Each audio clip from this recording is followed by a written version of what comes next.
why we are here. As I told you, and we've discussed that briefly at eBase, we decided that we need to tell the truth about business aviation because a lot of people, professionals, close to professionals, we don't talk about larger public, have no clue what exactly is business aviation, and they are telling something without having any background, any information at all. So let's do like we do in school. Let's start Yeah. by business aviation ABC and tell the truth. Okay. So we start with you with the FBO business. Everyone Yeah. tells, and sometimes clients are, oh, those three magical letters, but they have no idea what's behind. And this is what I want to show and explain how hard job is done behind all the flying and what is the FBO, because what it is in real life, only people working in FBO will know. Yeah. Yeah. You're in Spain. What is the real life of Spanish FBO? What's happening? How it is different? And what is the real situation today?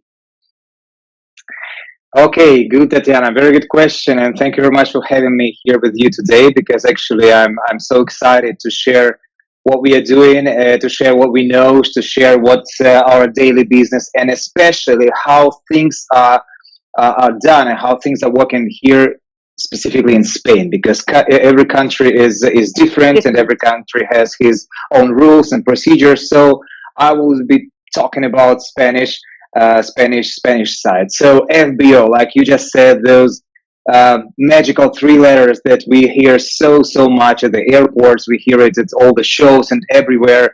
And I was thinking the other day how many times in my life I recently I said these letters. It's countless, I believe. So it seems quite easy. FBO, okay, business aviation, but I think there's still a lot of mystery around these letters and this activity, if we can say this like this. So basically, because when we compare this FBO in United States, because it's where everything is coming from, and we relate it somehow to starting, and so we compare to those in Europe, and especially here in Spain, because here in Spain we heavily depend on local regulations, on procedures, authorities, and in other words, so what you can do in US, you can do here in Europe and in Spain specifically. So when we say FBO, we normally what we think, we imagine these fancy VIP lounges, smiling staff, private business jets everywhere, and a lot of famous people just passing through. This is true. It's like this, exactly. Yeah. All these people are applying business because they want to avoid this commercial and the main terminals. They want to avoid these long queues and be attended on the just top-notch level. So it is like it is. So what's the thing and the deal in Spain? What's FBO here and what we understand behind this word? So, well, here's the interesting part. Spain is known it's a different country. We have in a lot of aspects of life in aviation as well. So Spanish aviation, we have a state organization. It's a very important state organization. It's we call them authorities, aviation authorities, AENA. It's in other four magical letters. Every operator who flies to Spain know who are they. AENA, it's everything, So they regulate all the airport activities and FBO activities as well, handling activities, as well as parking and slot and everything. The setup of AENA is very strict, and this includes FBO as well. So now, here's something that might surprise you and a lot of people who will be watching, listening, or reading this, what I'm going to say, and maybe someone will hate me. In Spain, don't worry, it's even better. You will get popular. Yeah, so probably someone will hate me. In Spain, there's no FBO. There's no FBO. There's no FBO like we can imagine in US or those fancy FBOs in Dubai.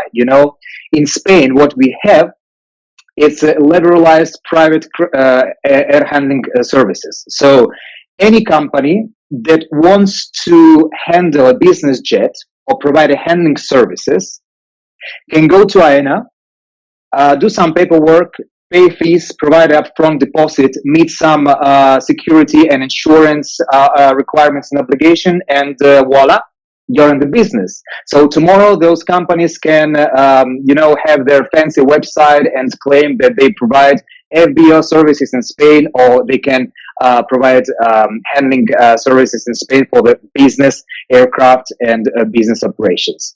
So this is the truth. So what about those terminals? In Spain, Who owns how it them? works? So Who holds them? Yeah, it's a good question. Who holds them? So in Spain, there is only, it's very important to understand, only 5 airports that have, let's say, separate building, dedicated, independently constructed with the independent accesses from the commercial aviation or commercial terminals. And those are only in Palma de Mallorca, Ibiza, Madrid, Barcelona, and Malaga. That's all. So when I want to say that these are just buildings, not maybe super VIP, super fancy, but like they have not like FBO in Dubai or Los Angeles, they have their own access, outdoor parking for passengers, security access to the ramp straight from this terminal. What else? Passport control and VIP facilities for passengers and crew. So now the very important part. Remember I mentioned that there's no limit in the number of private flight handlers at airports in Spain. Yes. So, yes. So, well, within these terminals, you can find up to 9 different companies doing basically the same thing. Yeah. I have a question. Sure. If it's like that, how you deal and how you operate and how you manage those, let's say, what we call FBO? Yeah. How it happens? How it happens? Well, I will tell you another story related again with AENA, with airport authorities, and it's very, very important to understand to all our audience who is interested to know how things in Spain are working. So, like I mentioned before, all those terminals belongs to AENA. So every 5 or 7 years, AENA opens a public tender process to commercialize these terminals. So companies, any companies in the world can come, go through some paperwork, through some financial obligations to win the contract. So AENA then awards 2, let's say, licenses to manage those buildings. And these licenses, these companies who get the license, they will be, let's say, overseeing the terminal activities, including maintenance, cleaning, VIP lounges, some other stuff, insurances, and all this stuff, So these 2 companies can be important, absolutely unrelated to aviation. It just can be, let's say, a manager of the building. And like in Spain, in our case, they can be related to aviation. They can hold the license to manage their building facilities and do handling as well.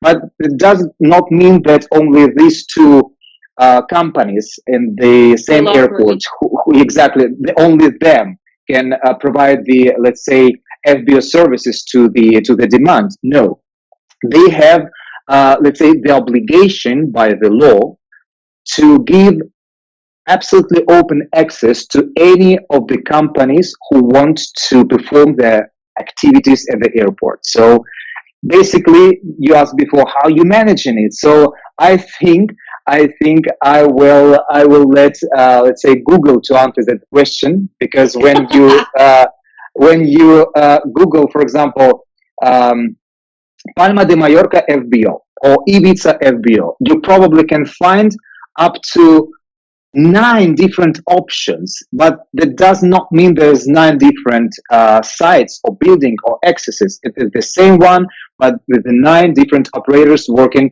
in the same facilities. So important. It's complicated. Yeah, very complicated. You can see it now. Yeah, because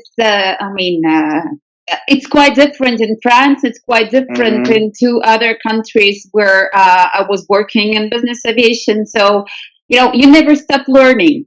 Um, Easy part of the question. After everything I know now, how you're dealing, how General Aviation Service is dealing and surviving in this wild west of Spanish FBO.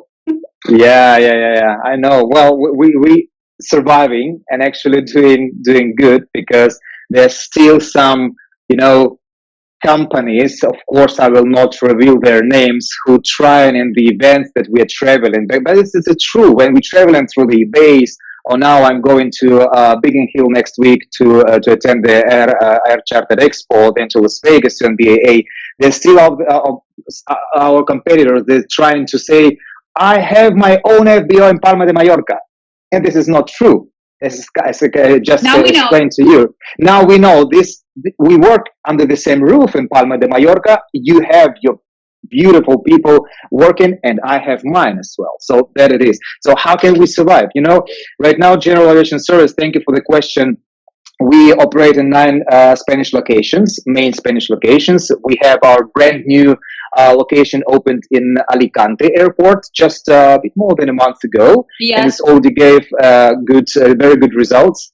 Our, you know, flagship locations are Ibiza, Palma de Mallorca, Madrid, Malaga, of course, Girona in summer, and Valencia, Granada as well.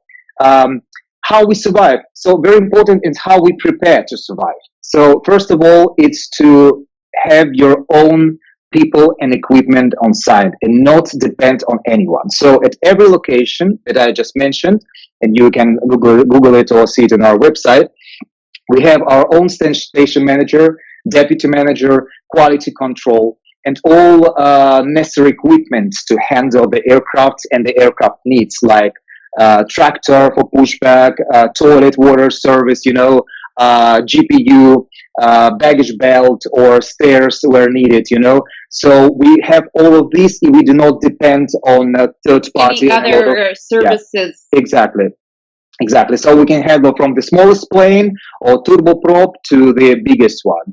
So like, for example, right now, right in this moment, we're handling a lot of military operation as well. NATO is doing some stuff in Spain during these months, and in different airports in Spain, we providing services and facilitating all the services to the NATO flights.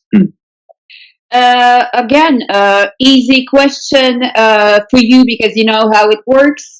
But when, especially newcomers in business aviation, yeah, because after COVID, let's be honest, a lot of people are trying to fly business aviation not because they want to have something bling bling or golden or so, but it's more healthy health issues, or there still are not happy with crowded airports and so on. So a lot of newcomers who have less knowledge of how to do and what to ask and so on.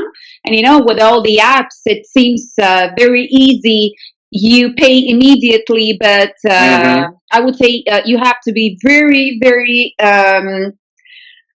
determined to have good services. So better spend a little bit more time and check everything.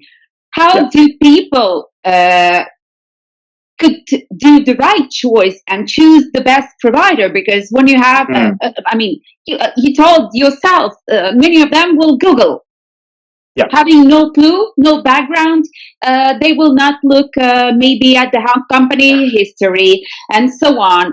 I know that I'm the bad person. I'm always, when I'm traveling and it's something new, I'm always checking and double checking everything. But not everyone does that. So how do they choose the right provider when you have so many? You have 9 more and in the same airport. What to ask, what to do, and how to do the right choice?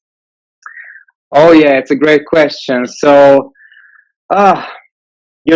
my main duties in the company, it's a commercial director. So I'm holding all the commercial activities and doing a lot of relationships and keeping a lot of relationships running with the customers. So when it comes to choose the right FBO provider, the right handling provider at any of the airports, it's not just about the building, the lounges, or the ground equipment.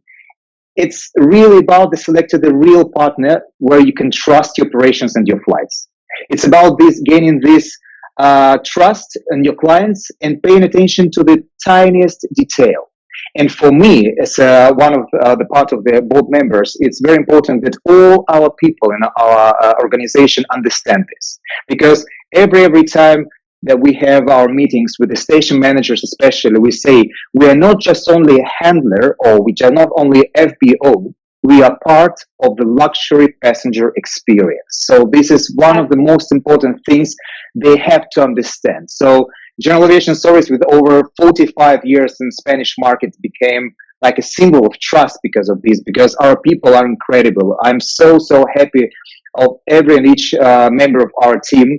It's like a family. We value them so much, and we know that they will take excellent care of every operation on ground, you know. Luxury experience. Mm-hmm. This is, this is something I want people to understand. It's luxury. The word luxury is not about golden or diamond and so on. Luxury is the way they are traveling, just because the people around them are taking care in a luxury way of them.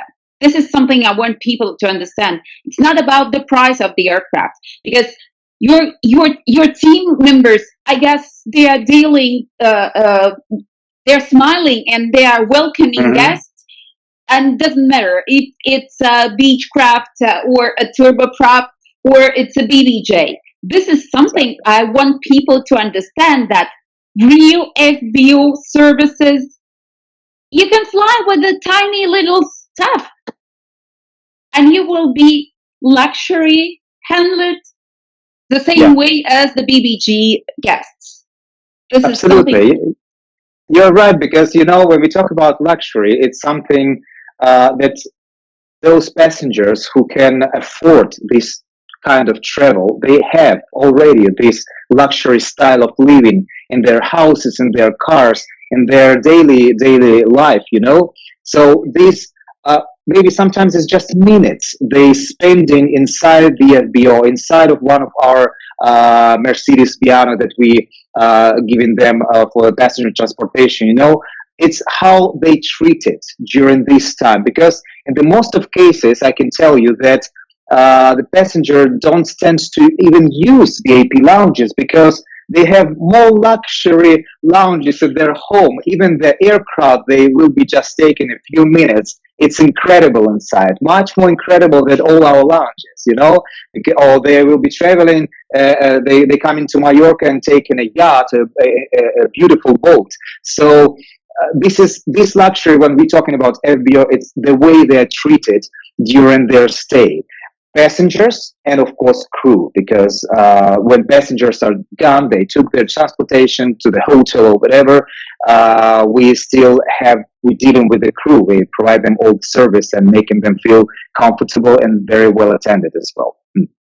I have to say thank you for the first of many discussion, I hope, because the deeper we discuss, the deeper we're getting. More and more questions we have, more issues to discuss, crew members, team members, where you get the stuff, and many details. So let's say for the first, now I know that Spain and FBO, it's quite different if we compare to UK, France, United States, and so on. So I guess colleagues will not hate you. No. If they do, I mean, it's okay. You know where to find me. You know where to find me in LinkedIn. You may have my telephone number, so no problem. Perfect. Let's start with this one. It will be my pleasure to see and discuss many different Sure. sides of FBO, because we have to Yeah. clarify things. We have And to clarify things. Exactly. You're right, because there's a lot of things we can discuss in our industry, in our daily work, because, FBO or handling agent, we deal with customers. For me, customers is an operator a lot of times, or much times it's operator directly. We also work, for example, with brokers, which is the passenger side, and I deal with the passenger directly and make the passenger use our services and not my competitors. But in 90% of the cases, it's a relationship between FBO network like ours and operators. For example, I can tell you among our operators are Platoon Aviation, VistaJet, Air Hamburg, NetJet, Exaero, Arcus Air, Junk Sky, Excellent Air, a lot of them, and more relationships, more good things happen there, and sometimes more difficulties happen there as well, on the contractual level, on the legal level, on the payments level, on the a lot of stuff, and of course it's to understand that we are every day under a lot of pressure, because as I mentioned before, these few minutes that passenger or crew member spent with us, they want everything to be perfect. One of the things that most I receive in my WhatsApp 24/7, because our management is 24/7, because we understand the value when customer wants to contact you, someone from the management team, to give you special instructions or something, they value that a lot. The most common thing I receive in my WhatsApp, Evgeny, they are super VIP. And of course, I know that they are super VIP, but I look into my program and I can see, okay, all of my 50 flights today are super VIP. So that means that every single flight, like you just said, even if it's a small plane or it's a big BBJ, for us is the same. I can tell you one statistic. It's data. I mean, we are very proud of these numbers. Only last month, well, July, we managed over more than 1,000 flights in our FBO location in Spain. So I mean, wow. And each of them was super VIP. So you may understand now how much pressure we have on our daily operation. So a lot of things can be discussed. So thank you, Tatiana, and really appreciate this project you just started. Get ready, because we will continue. Yeah. And if you will be hated after the first episode, we will continue. Anyway, Don't worry. good. Good. Thank you very much.